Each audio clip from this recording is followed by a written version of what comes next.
Since MPs Alan Sewanya and Muhammad Segirinya secured bail early this week, there has been talk of a deal supposedly struck between government and the section of the opposition to ensure the release of the two legislators who have been in custody for almost 2 years.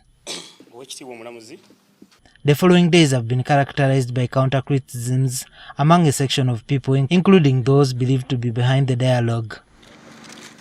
Today, we asked political commentators why a section of political fanatics are opposed to see a dialogue between opposition and government. Whenever you have mistrust and suspicion, always people will treat such conversations as being betrayals. But it is a normal political trend for opposition and governments to always hold conversations and talks wherever we have stalemates, especially stalemates relating to matters of national importance. When they don't talk, it is the local person or the citizen who suffers. Remember, instead of focusing on policy issues, they are sucked into personal issues, they are fighting each other, and then they relegate the serious issues to the periphery. So for me, I think any serious politician would be interested in speaking to each other, especially when they disagree. A section of legislators also expressed mixed reactions about the involvement of opposition and government in dialogue. Why don't we use that same route to also get the freedom of these other people who are incarcerated because of their political reasons?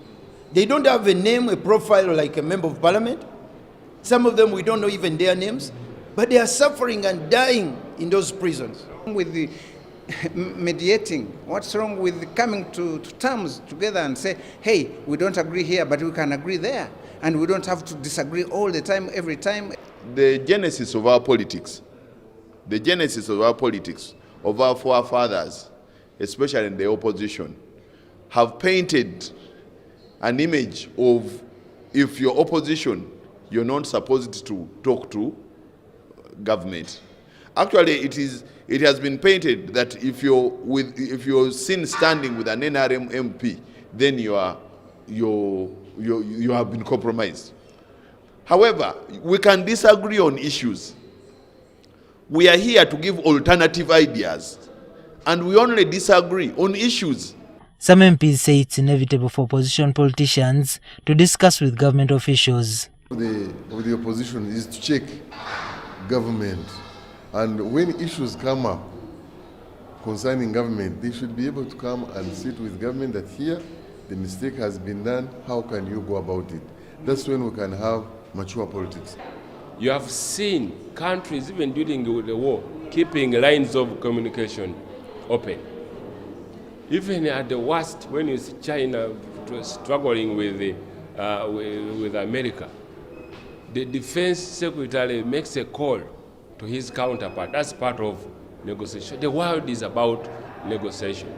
The political commentators believe that there are several pressing issues that should bring about dialogue between the two parties, ranging from human rights abuses, economic depression, among others. We should always come up with common understandings on issues pertaining to the welfare and promotion of citizens' rights as a whole. But if it comes to particular individual interests, then that is not categorized as good. Opposition always want to create an environment where if anybody is speaking to an NRM guy, is a mole. This is not true. We've seen that there are people who would go and sit. In the United States, for example, when a president is inaugurated, if the speaker, for example, is coming from the Democratic side, which is now on the opposition, they will go to State House and in the open, and they will speak to the president, and there's no problem because this is their politics. This is how, if you don't actually want to speak to the president, then you have a problem. That is a very big problem, in my opinion. However, several dialogues continue to be set up behind the scenes, often gaining public results without the acknowledgement that they deserve. Juma Kiria, NTV.